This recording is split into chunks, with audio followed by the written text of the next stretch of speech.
Welcome to the Mike on Much podcast. I'm your host, Mike Veerman. We are here with our friend and trusted producer, Max Kerman. We also have our pop culture aficionado, Shane Cunningham. Intern Erica is working the dials. And joining us from the road, in the bubble, in Orlando, is producer at MLSC, but more importantly, my brother and our friend, Greg Veerman. This is not your first time on the pod. Greg, welcome to the pod. How are you doing? He froze. Oh, no. Well, we know how the bubble Wi-Fi is. Yeah. Well, he looks good in the freeze, at least. He looks amazing in the freeze. For our listeners out there, we'll take a screen grab of there. Greg showered for the event. He's got this great flow. It's very reminiscent of like Leo mid-90s, I want to say. Would you agree? Yeah, he's back. I'm back. It's good. So, Greg, how are you doing? I'm doing great, man. Just dealing with Wi-Fi issues, but other than that, we're living, we're loving. It's bubble, It's good. Is that what How you guys doing? Is that what TFC told you to say? Is that like the company line? It's like if anybody asks you we're how living, it's we're going loving. There's 4 people in the room with me right now, making sure I don't say anything wrong. It's like you, Max. You always having Ash in your ear. I have a media relations person here. Okay, so let's get some loving context. the bubble, Greg. It's great. We're having a great time. For what you're doing down there. So you're a producer for TFC. You do all their documentary behind the scenes stuff, and they couldn't send down everybody. Like Erica's not down there. So how did you get the call? Explain this to us. So bubble was happening. MLS announced the tournament. MLS is back. It was going to be happening in Orlando. Essentially, every team had a very limited number of, the group had to be, I forget the number, but it was a small number that would normally travel on the road. So our team TFC brought a bunch of players because it's very hot down here, and we haven't played in months, so got to bring a lot of guys in case anyone gets injured. And then they brought pretty limited staff, and they had one position for a content producer. So there's only one spot open, and obviously we have a pretty great content team that works for TFC. But because I think I do the documentary show All for One, and I'm just around the team a lot, they just thought it would make the most sense to send me. And that's that. I got a call 2 months ago from my boss, and he was just like, Greg, you got to go to Orlando in potentially 3 months. I need to know by 3 p.m. And this was at 1:45. So I had an hour to decide if I wanted to go or not. And after talking it over with my girlfriend Laura, and I called my brother, and I was like, all right, let's do it.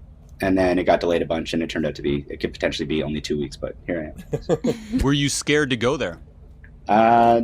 More just for the work, because I've never really shot much before. I shoot just B-cam for some games just so we have stuff, but I'm not a shooter at all, and I didn't quite know what I was doing, so I was just more nervous about the work and fucking up. I didn't really care about the COVID stuff. How are you doing so far? I've noticed a lot of pool parties and volleyball games. Yeah, it's a blast. Honestly, it's like being at Club Qoma. You're just I love this obscure reference for listeners. Club Qoma is this mythical place because our friend Dan got married years ago, and as part of the bachelor party, we went to what I guess would be the most affordable, is the kind way of putting it, resort in Cuba. I think it was $600 for an all-you-can all-inclusive week, and it was what was there 12 of us down there? It was the best time, but it was hilariously. Is dilapidated a fair word? The kitchen smelled like a bathroom, to put it. But it was the funnest trip. We still talk about the Club Qoma. It was great. So, Greg, you were with all these soccer players. You're actually starting to look like a soccer player. You got the TFC hoodie. Your hair's slicked back. You've actually never looked cooler. Disneyland has been good to you. But you're saying down there with all those guys is the new Club Qoma for you. A little bit. It just feels like being in a resort. It's it's buffet meals every day. It's actually for how I normally live. I get 3 square meals a day. They drive me everywhere on a shuttle bus. They have HBO. It's pretty good. It's pretty good living, guys. It's not bad at all. There's pools. There's tennis, soccer, and cornhole. It's great. I have one question. Is there beer, or is this a dry trip? No, there's on off nights there is beer that you can drink, but it's have 2 beers and then everyone watches soccer and then goes to bed. Mm-hmm. So it's not really. Yeah, it's pretty dry. It's a dry trip. Do the players drink alcohol? No, they don't. It's if there's an off night, then staff me and the other media relations person or the medical staff, whoever, everyone will have a beer or two and watch the game, and that's that. Yeah, hopefully the medical staff isn't having too many beers. And, Exactly, yeah.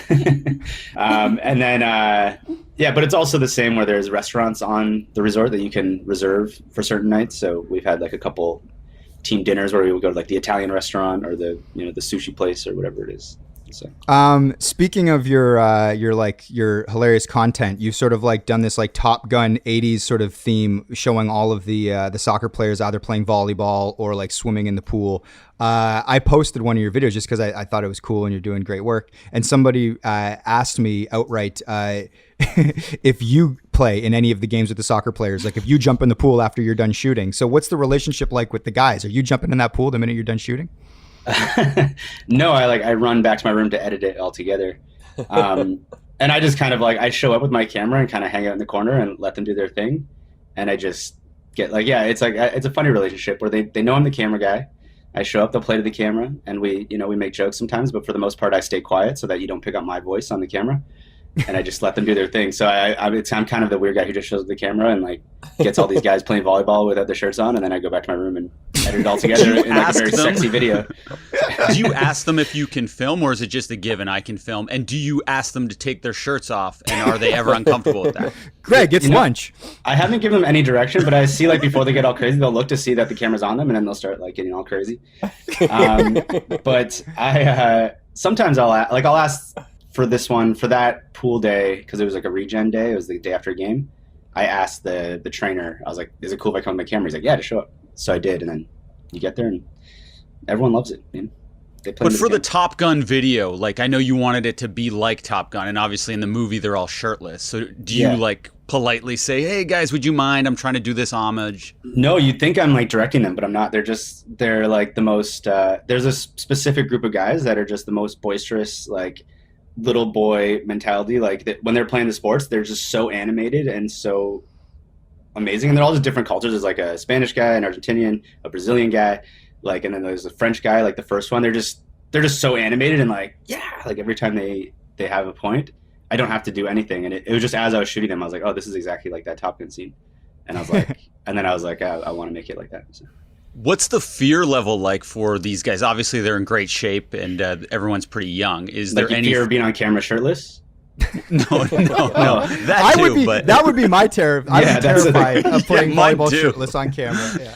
But the fear of COVID, is it high, or do you know anyone who's gotten it?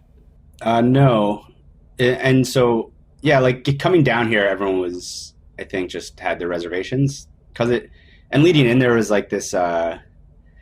Another obscure reference. There's kind of like a Mr. X down here that was like the MLS Cup COVID insider, and no one knows who it is, but they were just tweeting like, live from the bubble, heard 5 people tested positive from Nashville, and kind of just was breaking news from inside the bubble, and everyone was looking at that before we left, and it was kind of just like, it was just fear-mongering and making everyone like, it's a nightmare down there. So kind of going in, I think there were some reservations, but once we got here and after the first couple days of everyone just feeling it out, everyone got pretty relaxed, and it's really safe, and it's it's quite it's pretty secure bubble. Everything is very safe. Wait, is Mr. X a reference to McNabb High School? Like a guy who was revealing secrets? Yeah, I know Menard's gonna listen to this, and that was mostly for him. But that's exactly what that was. It was like McNabb's Gossip Girl before there was a Gossip Girl. Yeah. Did you ever know who Mr. X was? I don't know. I still don't. There's been rumors, but I have no idea. Yeah. Good old high school reference that all of our listeners will catch. Hey, so Greg, you typically shoot like kind of really prestige looking behind the scenes HBO level documentary style footage, and that's sort of like what a lot of people in your position would be doing, especially with that kind of access. You've taken a left turn here because you kind of have liberty to do whatever you want. You're the only person down there. Who's going to tell you otherwise? Do people within the company like get the references you're throwing around right now? Like, do they go like, oh, Greg's going for a Top Gun thing? Because like, I don't think I've ever seen this style of sort of cinematography when it comes to a professional sports team, which is like this like really stock 80s footage with the VHS lens with guys like going down a water slide. Like, this is not what professional sports teams typically do. Like, what's do the players get it? Like, what's the story there? Well, so one, it's usually I'll have an actual like shooter with me, Kylie Templeton, who's shoots all the all for one stuff, and she's really, really good at being a DP and a shooter. So yeah, so it always looks good. So this is me shooting it. So I'm like, I'm going to put a VHS filter on it to cover how like shitty the shots are. And, so it's kind of like starting with that. But actually starting in quarantine, because we had to repurpose a bunch of footage. We're like, we need to put out all for ones. And I didn't really know what to, I was like, oh, we have nothing new because everyone's just been quarantined for months.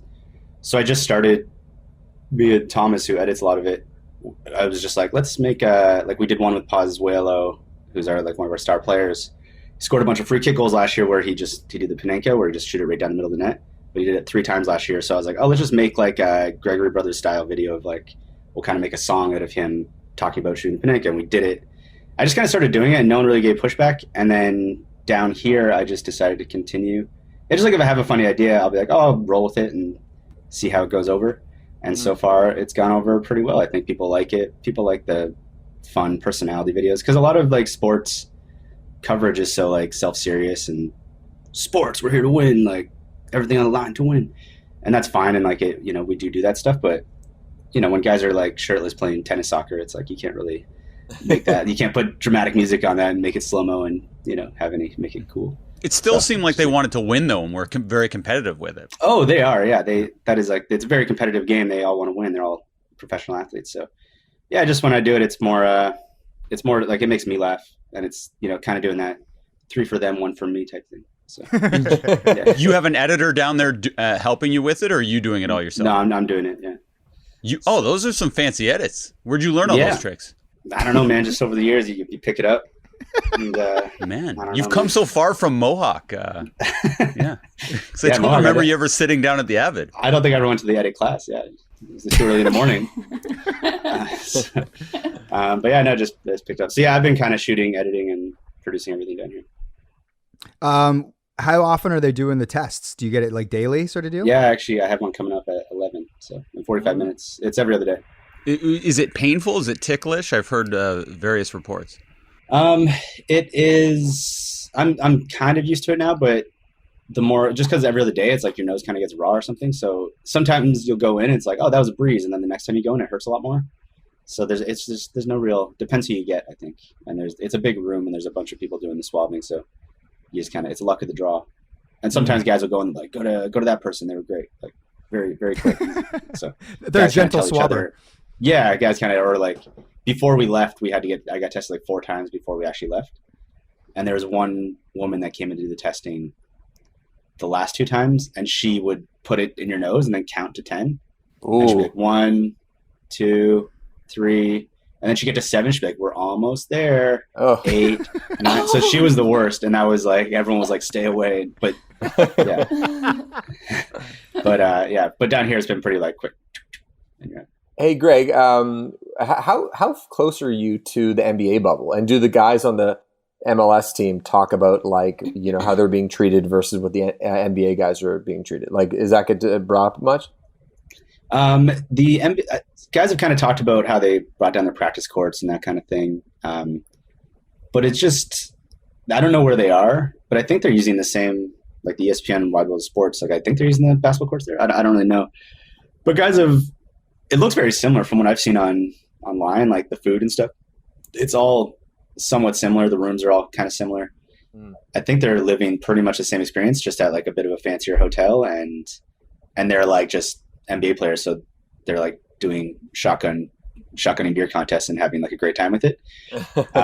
Where here, I think everyone's just a little bit more like just low key, Are you becoming sort of, now that you're in this bubble with these players, are you find you're becoming closer? Like, I know you told me that the star of the team, Michael Bradley, now follows you on Instagram. That's pretty cool. Ooh. Erica. Ooh. That's a big follow. No, yeah, it's like, just because I'm around them every day. So before even like I'm around them a lot, but they might not see me for a week, so I'm still in and out. So like you said, like, the players, they all know you, but it's more just like on a, hey, what's up kind of basis. Where now it's like we're all kind of in this, we have a whole floor of a hotel room together, so you just see everyone every day and you end up in elevators with them chatting and just kind of getting to know everyone a little bit better.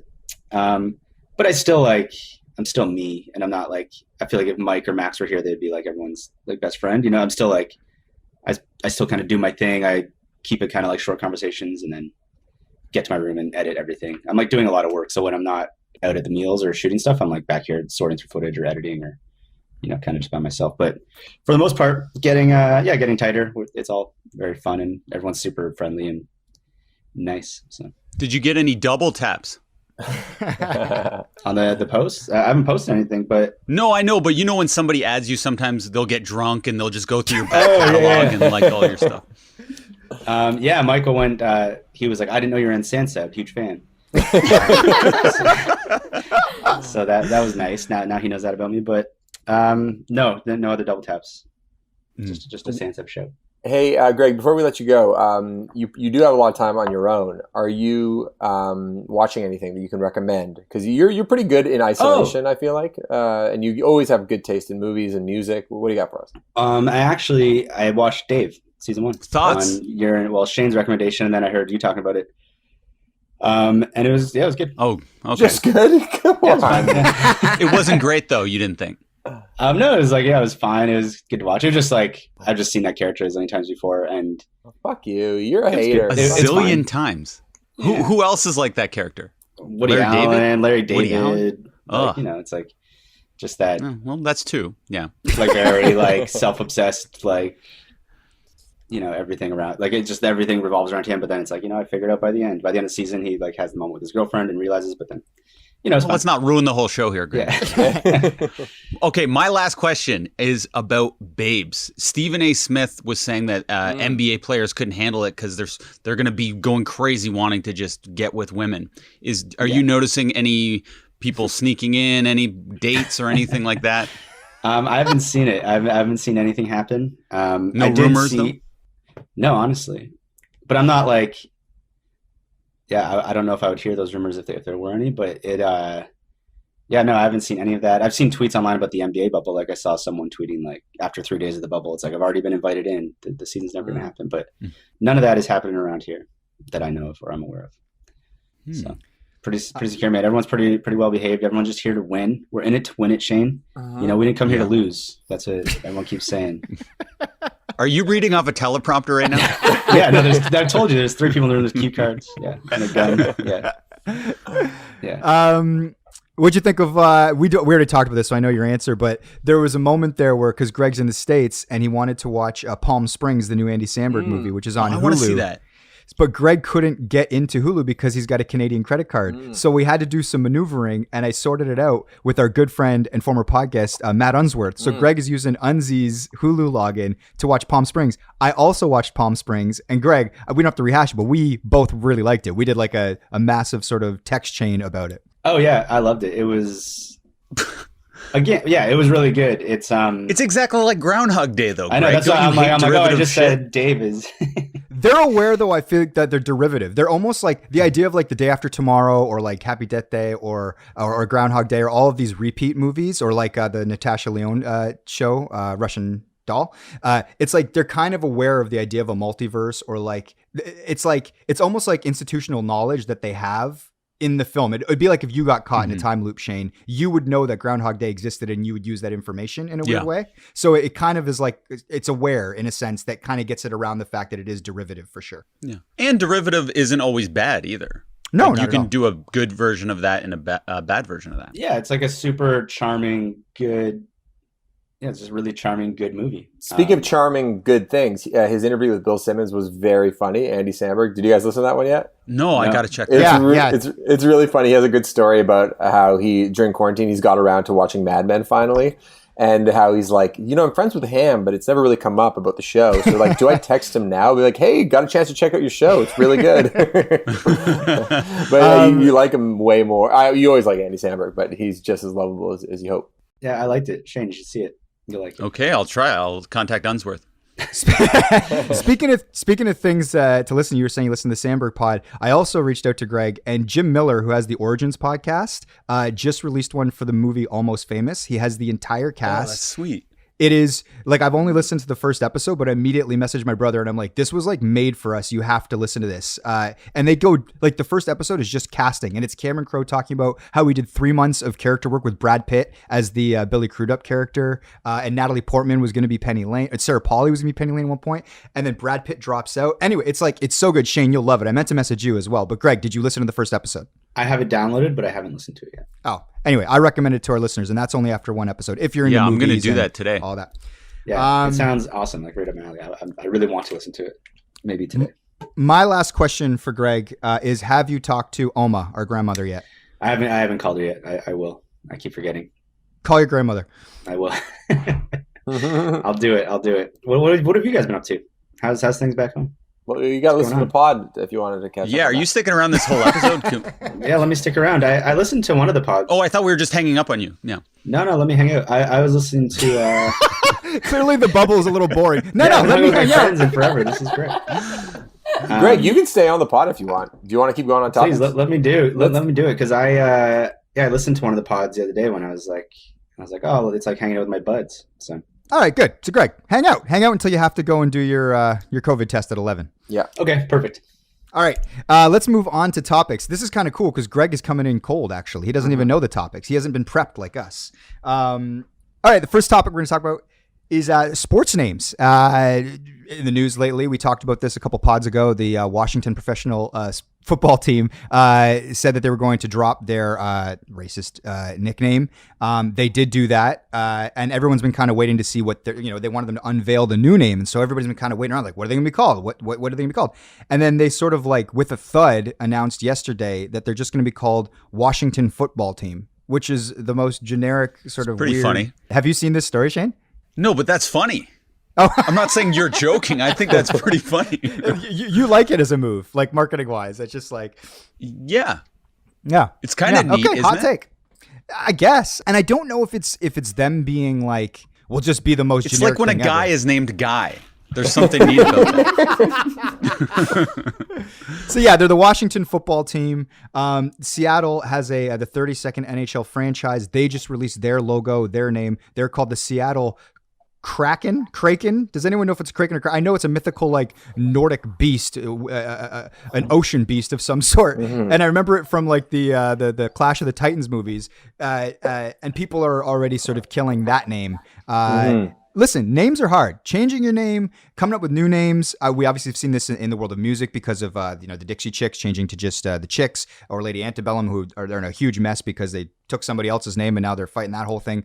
But like changing names is coming up with names is very, very difficult. What do you guys think? I guess so. Shane, you like football name. It's like someone named Guy. What do you think of the Kraken or the Kraken, the Seattle Kraken? I think you get used to any name. It's like Bare Naked Ladies, Red Hot Chili Peppers. After time, it's just like a team is called the Anaheim Mighty Ducks. Like that name kind of sucks, but it's kind of awesome too. It's trally like the Toronto Maple And now Leafs. I'm just used to it. Yeah, Maple Leaf. What's Is that a good name? Like, yeah, it's like, here's our most intimidating team with the Maple Leafs. Like every name's stupid when you think. Well, the Raptors are a great example of like. this is the I mean, they dumbest still name get kind of. How dare you? First of all, you do get you do get used to it though, and then like success. Well, it's so bad it's good. The Raptors, especially their original logo, like a purple dinosaur dribbling a basketball. Like that's very funny. Yeah, I thought about that when I thought about the Seattle Kraken, which has like this kind of funny logo that's an S that's also, I guess, like a beast, where I'm like, this does seem silly. I wonder if this is how people felt in like when the Raptors debuted with their purple dinosaur. In 20 years from now, they're going to be like, let's go back to the original Kraken logo. That was the best. And the new modern awesome looking one's going to be shit, right? Yeah. Of course. Hey, speaking of the Raptors, not to digress here for a second, but I woke up to some very exciting news on Instagram. Did you guys see what the Raptors posted this morning?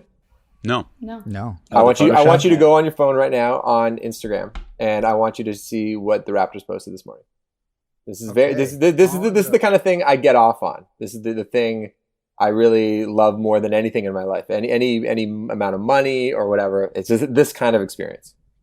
Oh my God. Okay, I'm gonna hold this up to the screen so maybe Erica can put this in. But the Toronto Raptors wished Nick Nurse a happy birthday while emulating Oh my God. The R. Kells album cover.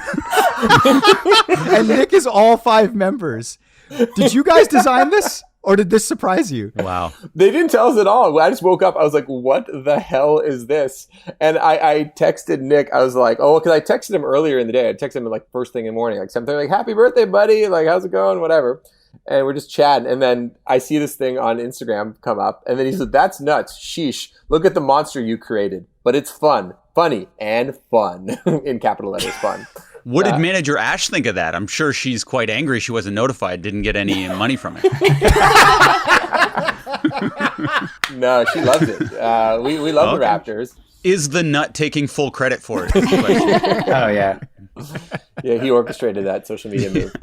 Actually, I was wondering how, like if you got tried to get Nick on the pod for the Inside the Bubble before me, how many times you asked him and got turned down?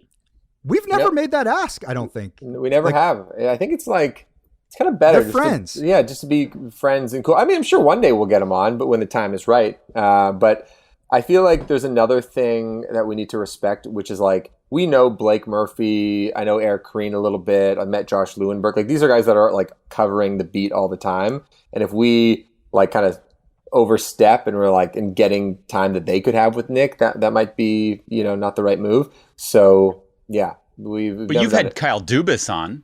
There goes that theory. Yeah, you're right. Okay, maybe we should have him on. Maybe if he wins Coach of the Year, we'll get him on the pod. Who knows? Yeah. But back to the team name thing. I agree with you, Shane. Is that I always thought it was very silly when people got really defensive about like the name. We're like, oh, but people will never get used to the new one. It's like, I think there's like about 6 months of like kind of digestion. And then after that, everybody's like, oh yeah, that's the team name. And especially, I think it's harder for a musical act that has to like really do like album campaigns and they're only in the news like for like a certain small window. If you're a professional sports team that's getting written about in the newspaper every day and there's like things happening kind of 365 days a year, people just get used to it like very, very quickly. And that's why I thought Dan Snyder was such a fool for being so stubborn when it came to the Washington Football Club or whatever. People were calling it before they changed it to the Washington Football Team because it's like, just change it, it's fine. But I will say it kind of reminds me of what the British football teams do, right? Like they don't have logos or mascots or anything. It's just like Chelsea FC, Arsenal FC, everything is just the football club. So I think it's kind of like a throwback classic move. But it's only temporary. Like they're only doing it until they figure out the name. I think Edmonton is temporary, but I think Washington, that's just what they're called. I read that it's just for temporary. this season. Oh, really? Oh, okay. Until they come with it. And I heard a bunch of people try to get ahead of it and copyright a bunch of names so that any team the Washington might want to get, like the Washington, whatever, Generals, whatever it is, everyone's kind of copyright those, so they have to buy it off them. The most defeated team in history. But that's actually a good move. I remember seeing a tweet that somebody has the Twitter handle for Advil, I think. But it's just like a copywriter dude from New York City who's got like a funny sense of humor. So what a headache. Yeah, funny. And he had a funny tweet basically being like, if you want to try to buy the name from me for my Twitter account, like good luck because I own it and like a multi-billion-dollar company wants it. So you're not going to outbid them. And so it's just funny that he's just been holding on to it. Advil. Yeah. Advil Relief is the official Twitter one. But didn't someone already have Arkells.com? Yeah, actually, the brewery in England, which is like a small independent brewery, they own it, and so we had to do Arkells music. I believe in the States they came up with like squatting laws because a bunch of people, when the internet kind of started getting going with websites, like they would get BradPitt.com, TomCruise.com, and they would just like sit on those and then try to sell them back to those people. And I think it worked for a while, but then I think there are now laws against doing that kind of thing just because it was an easy way to make money. The Seattle Kraken, that one is a strange one to me, which I don't understand at all because I don't know how to pronounce it. I've never heard of the word. I saw it trending yesterday, and I thought it was referring to Krakow in Poland because, like, Lawrence mentioned that Krakow is like a cool party city. It's like a new up-and-coming Berlin. I was like, oh, I guess there's like a rave happening in Krakow, and it must be trending on Twitter. That's what I thought. And so it's some majestical sea animal or something? Is it real? Think of like a Loch Ness monster. It's like a more like interesting, or like a megalodon, like a giant shark. Like it's like a giant sea beast, mythical sea beast. Isn't the Kraken like a liquor too? Isn't there like a Yeah, I thought it was. Yeah, that it's too. with the octopus on it. On That's the label, it's named which after is- that. That's like what a Kraken could be, but like imagine like, you know, the size of like a city. Did you see the video reveal though for the? It was intense. It was Like high a- production, like it's Yeah. like the most high production the NHL has ever like been involved with, even though the NHL had no involvement. What wild. did it do? It just looked really good. They just like it was like shot really well and well edited, and yeah, it was kind of as far as NHL standards go, it was great.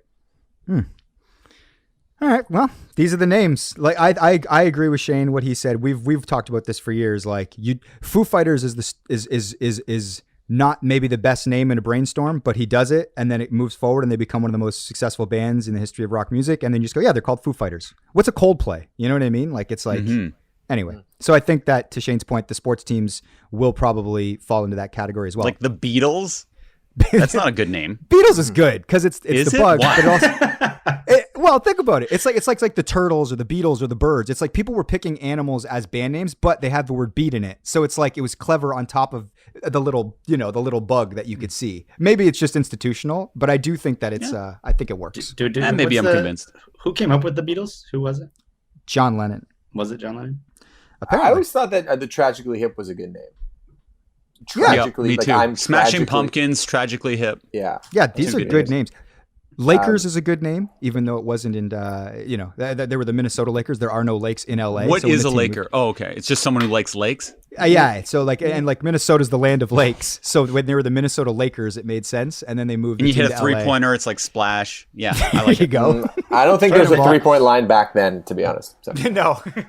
I remember when Well, you hit a bucket at splash. when Angels and Airways came out, I was like, that is the coolest name I've ever heard. Nah, I was It wrong. is pretty good. Angels and Airways. That's really Well, funny. how good the music is depends on how you perceive the name too. This is the other thing. Success matters. Like Raptors, by winning a championship and being good for the last half decade, legitimately, it gives the name a certain sort of cachet you can't have if you're not a good team. Like the Minnesota Timberwolves. Timberwolves is like a fine name. Where they're just, I think, the Wolves, or they go by both. But it's like there's a stink. If your team isn't successful, there's a stink on the name. If the team is successful, if you're the Spurs, or I mean, the Knicks is a cool name, but I feel like that's just because they've been around forever, even though they haven't been successful, you know, for a long stretch, probably since the '90s. But anyway, Yeah. Is there any like what's the most like sort of like tongue-in-cheek name? I'm trying to think. In the vein of like Greg's VHS videos that are a little tongue-in-cheek. It's like the Raptors was playing into obviously like Barney and what's Jurassic Park. Jurassic Park, yeah. But also there's a bit of Barney going on too because Barney was popular in that moment. So it was just like dinosaurs were like having to come back. But like Spurs is kind of fun because it has a Texas thing. alliteration. Yeah, Santa. Yeah, that's right. But there's a lot of lame ones like the Washington Wizards, alliteration. But like, Well, they were the Bullets before that, but they Yeah. got in trouble because they had a lot of gun violence. yeah, that's right. So they had to change it. But I do like it when there's like I think college sports names are actually way cooler. Like if you look at like the North Carolina Tar Heels, I think that's like a cool name. The Purdue Boilermakers. What the fuck's a Boilermaker? Like there is a lot of funny, quirky ass college sports names, which I think are a little bit more specific to the place and the history of those communities. Let's see, college sports teams. Fighting Irish is an interesting one. I wonder if they're going to keep that. Oh, because that kind of plays into a stereotype that like Irish people just got like drunk and would fight people. And it's a leprechaun with both his fists up, like 1930 style. Yeah. Or But it's still like a stereotype. I feel like though when it comes to this conversation, like Irish people don't care that much. Like, or would you say that's accurate? Maybe we gotta. It's Okay, an assumption. we got They're the too drunk to Arkansas even Tech. notice. What did he say? I said they're too drunk to even notice. Okay, the Arkansas Tech Wonder Boys and Golden Suns. That's pretty good. Texas A&M International Dust Devils. The UC Santa Cruz Banana Slugs. That's pretty good. Fort Wayne Mastodons. The Campbell Fighting Camels. There's some good ones in college sports. Mastodons is pretty cool. Like that just sounds kind of better than the Kraken or the Kraken. Like if you're the Seattle Mastodons, that's kind of That's too hard to say for me. there was a weird word. Yeah, Mastodon. All right, let's keep it moving. There was another story in the news that I thought was interesting. I hadn't come across this until Max put it into the pod group, but there is a German concert experiment going on, costing the government almost $1 million, where they're going to take 4,000 people and they're going to put them in an indoor arena, and they're going to have them attend a concert. They're going to load them up with like all sorts of sort of like measuring devices that can see sort of how the germs are spread. And this is a COVID-related thing, obviously. They want to see if they can get back to a place where they can have concerts, some sort of middle ground. Like they're going to use 3 different entrances and see who got more potential germs on them through infrared, like what's it, UV lights, different sort of like I guess particle things that they'll put on them that will show where the germs went. And once they get the results from this, it's going to be a 4,000 person sample size. And then they're going to sort of make decisions about how they can move forward with large indoor events going forward, which I guess will help the economy in Germany. People can get back to work. This is an interesting story because I think it specifically relates to Max, your business. Mm-hmm. This is what you do. You play live for the people, and they're going to try and do this. So you were wondering, Max, would any of us sign up to be one of the 4,000 in this experiment for the betterment of our society? Yeah, I feel like I was going to bring this up on a podcast before, but I was thinking that like for humanity, there should be some big concert just like this. I thought of this idea like 3 months ago, but it's like Beyonce, Springsteen, Arcade Fire, all the biggest names in the world like perform for free. Everybody gets to go. Everybody has to I'm just picturing everyone getting sick at the humanity concert. Yeah, but but it's for science. It's this for is science. for humanity. Yeah. But it's for science. And of course, the Germans are the first people to kind of go ahead and figure this out because they like sorting things out. And so it's actually happening. But I guess it's like a little bit more controlled than my idea, which was like everybody go to the field and rock out and see what happens, which I guess is a little smarter. But yeah, there is a bit of a coal mine canary situation happening with these people that are going. But I guess would you? I'm trying to think if I would do it. Because I was considering going to the movies this Friday, because the Playhouse movie theater in Hamilton is reopening on Friday. I was like, I should go support them. But then I was like, do I want to be in a theater for 2.5 hours with a bunch of people I don't know? Maybe that's stupid. Where are your comfort levels at right now when it comes to interacting in public spaces? Seems like nobody has that much of an appetite. I always find anytime I book to go to a concert, I'm super excited, but for some reason the day of, I always want to do something else other than go to the concert. So even in normal conditions, I don't want to go, let alone like a COVID, let's see if you get it type of test.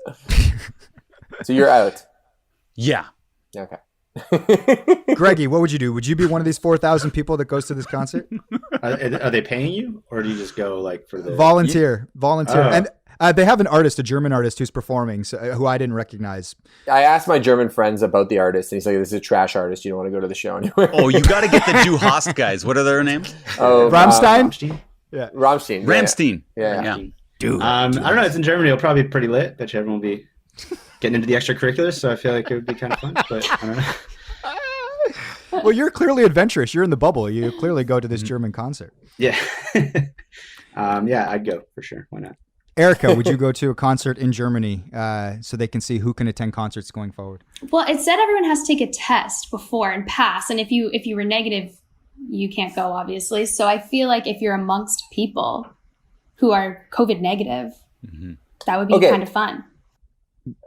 Better question. Who would you, it doesn't have to be a musician, but what public event would you go to, like in an enclosed thing with other people that you're like, fuck it, I gotta go see this person? And for me, I'd be like, if I got to be in a room with 100 people with Barack Obama and I got to have a conversation with him afterward, I'd be like, I'm going to that event. So Barack Obama would probably be my only person. Let's say Barack Obama, it's confirmed he has COVID. He sticks his hand out to shake your hand. Do you shake it? I think so. Then he goes in for the kiss. You know what? Because you can't wash off the lips. It's a good question. I think my relationship with Barack Obama isn't contingent on kissing. So I just say, let's keep the conversation. Keep it to the handshake? Yeah. Right. He could be terribly offended. All right. My question, though, for you, Max, as I was reading this, is what if you guys were the artists? You guys are popular in Germany. What if they came to you and said, I'm not going to do a German accent, but we want our Kells to get down here. We have 4,000 people ready. They're volunteering to come put on the show of your life. Would you do it, or would you be like, it might be a bad look? Yeah, see, this is the thing right now. To be the first person to come back is a really risky thing. And I think because if something goes sideways, then there's going to be so much attention on you. So I don't think we'd do it. Good answer. All right, we're going to move on to 2 more topics because we got to get Greg out of here for a COVID test down in the bubble in Orlando. Shane Surprise will be one of them. But first, I'm going to ask, I saw this topic or this story on Twitter this morning, ironically, that Twitter is thinking about charging for use. I don't know if it's going to be a tiered system or how it's going to work because apparently ad revenues are way, way, way down. But this is another example of something that people get for free, that they've learned to use for free. It's become a huge, massive part of our society. Will people pay for it or use a limited sort of version of it for free while other people are maybe artists or super high follower counts will have to pay because it's more like it's like a platform that they can use to monetize? Would you guys, this is my question, I'll go around the ring. Would you pay to use Twitter if it was say $15 a month? We will start with Greg. Greg's the cheapest man alive. He definitely would not do it. Wait, you're asking if I'd use Twitter if it was $15 a month? Yeah. Yeah, no, I'd find another way to find my news because I don't really I'm not tweeting or anything. I think Max would have to pay, but for most people, it's just a news source, right? So I just find another news source. Okay, Erica, would you pay $15 a month to use Twitter? No, same reason as Greg. I'm not very active on Twitter. Instagram probably, but Twitter, I would not. Don't give them any ideas. Soon Instagram will cost money. Shaney, would you pay to use Twitter? It's like the concert thing. I don't use Twitter, so no. There you go. You're living a very minimal life. It's good. This is how you stay lean and mean. Maxie, I mean, Twitter's a huge part of your life. It's part of your business model. Would you pay to use Twitter? Well, I'd expense it to the band for sure. You know, like it's Well, like can they charge as like a business? Like when you're using it as a business, it's like is there a different tier of Twitter where it's like, oh, business is using it, we business charge pro them, account, yeah. Someone who wants to read the news. They don't now, but they that's probably what they're thinking of doing is moving toward that model. But I guess so you guys would do it, no question. Yeah, we definitely would. But yeah, it definitely gets me thinking about just like different subscription models that are out there and like how many things I subscribe to. Matt Taibbi, who used to write for Rolling Stone, really funny political writer. He started his own newsletter, and I think it's $5 a month. And I think I'm going to sign up for that. So I think I'm more interested, in subscribing to like things that like I get deeper joy out of. Like Twitter is fun, but I find it's a bit of a time suck and it's kind of a distraction. So it might be one of those things that I actually feel better about getting rid of. Maybe, I don't know. It's but I overall I don't mind paying monthly subscription things that like, because I think that the trend of people going, I just want all my entertainment and media for free is a bad thing. And but I'd rather that money go to like actual kind of like high level like journalism compared to just like random assholes tweeting things. Because I find there's a lot of random assholes on Twitter, and I kind of don't want to support that part of the business. Fair enough. Last thing I'll say on that is I think that what would be interesting about it is not so much like if you're someone with 1 million followers, how many of those 1 million followers are going to also pay for the service now? So it's like the value of Twitter might actually go away if only 100,000 of those 1 million are willing to pay for it, because you're not talking to anybody anymore as somebody with a large follower count. So they've got to figure out a way to make it work because it is an ecosystem and a balance. But let's move on to our last topic. Shane Cunningham, what is the surprise today? Have you guys been following Britney Spears at all? I've heard about this a lot. A little bit. Yeah. I haven't. So Britney Spears has a very, and I feel bad for laughing at it, but it's a very funny Instagram account. Like something's gone weird with Britney, where she's always on her Instagram doing weird Q&As and saying how she's skinny as a needle, and has these very funny edited videos, but unlike Greg's videos, they're kind of unintentionally funny, which is the kind of stuff that I laugh at the most. But turns out her dad has taken over her Instagram account and kind of locked her away. And now there's this whole thing to free Britney and remove her from the shackles of this, or let her go to a proper care facility where she can be taken care of properly. But apparently her dad controls her bank account too. And it's very, I don't know. It's very duplicitous. Apparently, I don't know enough about it, but I was wondering what you guys thought of it, if you knew about it, and if you think shackles in general are a good thing to help you. Like Max with manager Ash, us with our wives, Greg with his girlfriend, Erica's moved back in with her parents. So I'm wondering if this is actually a good thing for us. Yeah, I mean, well, first and of all, Britney. Yeah, Britney. I mean, it obviously depends on the nature of the person reining you in. I think somebody holding you accountable in your life is always like probably a positive thing. But in Britney's situation, she's clearly like unwell. She's lived a very unusual life, and she's been in the public eye for a long time, and that can like distort your reality in many different ways. And she seems to be suffering from something, and she's obviously had some public. What is her condition, do you think? I I can't pinpoint what exactly is wrong with her. It just seems like slightly Black Mirror, off a little bit type vibe. Yeah, I don't know exactly what she'd be like diagnosed as, but yeah, the interesting part for me is that people like on TikTok and Reddit are like doing some sleuthing where they're like, have you noticed that the song lyrics in this song and this song and this song are always talking about her being controlled by somebody else? And have you noticed, like, they really do like a deep dive hunt like for these like different signs that would show that she's sort of being coerced in a really negative way. Conspiracy theories, like when she posts a video, someone will be like, Britney, if you're being held against your will, wear yellow in your next video or something, and then she'll wear yellow in her next video. And there's all these things of she's just not allowed to say anything. She's very controlled. People are controlling what's being put out there. They're putting out the crazy videos on purpose so that the public thinks that she's unwell. A lot of Britney fans are. Yeah, it does ask the question where it's just like sometimes there are open secrets, especially when it comes to celebrities, that no one really does anything about for years.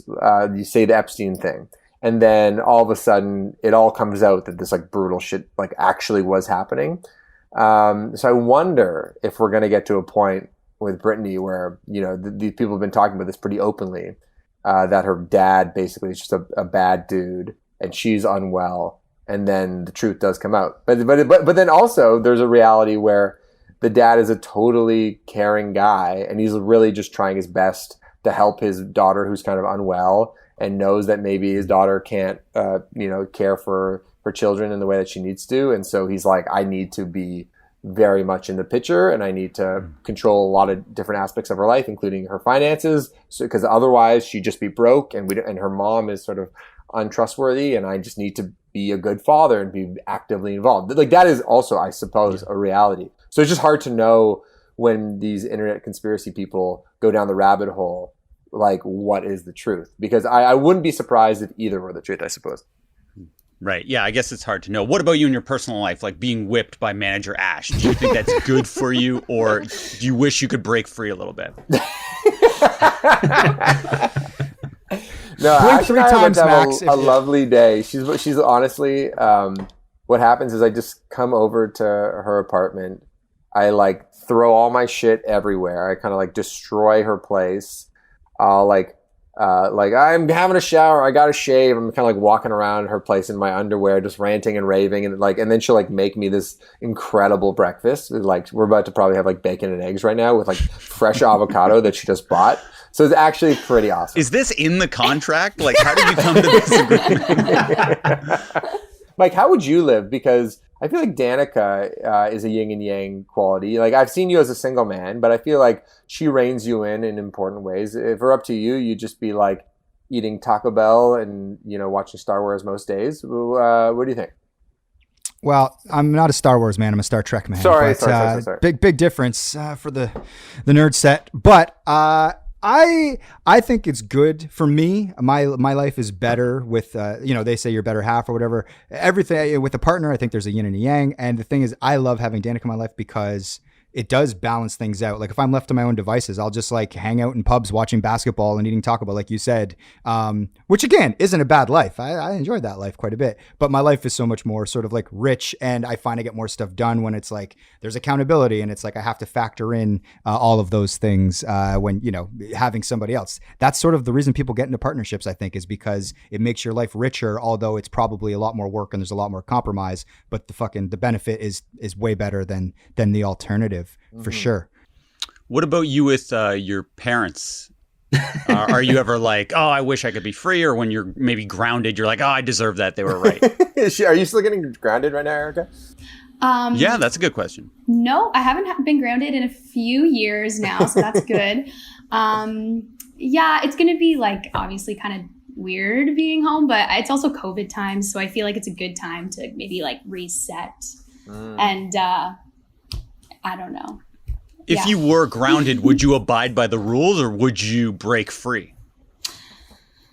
Who knows? We'll find out when I get there, but I'm sure I'm going to run into some problems while I'm home. What would it take for you to get grounded, by the way, by your parents? I don't. I was like, grew up in a grounding household. Like I spent a lot of my teenage years being grounded, and it was often for coming home too late, underage drinking. What if you lit a cigar in your room right now? What would happen? Honestly, I think that'd be fine. I don't think they would really care about that. Yeah, but I'd be thrown out of my house if I did that. Yeah, that wouldn't work. I'll try it. I'll let you guys know. I'll report Indoor back. smoking. Wow. Shane, what about you? Do you need to be reined in? Yes. I've seen you as a single guy. Yeah, I think we all agree. know the answer, man. Everyone knows that answer. What about you, Greg? Do you like being whipped or no? Off record. Yeah. There's no whipped. It's great. I love living with Laura, and it's good for me. But like I'm kind of like Mike. Left to my own devices, I'll just kind of drink with friends and watch 5 movies in a day. So it's kind of nice to have Laura, though she's kind of into watching a lot of movies too, which is great. But I just work out more, or some here and there. You work out. Once in a blue moon, under her influence, a lot more walking, a lot more laughing, a lot more love. It's great. I love it. Aww. That's awesome. So yeah, my life is great. That sounded a lot like the tagline for TFC. It's true.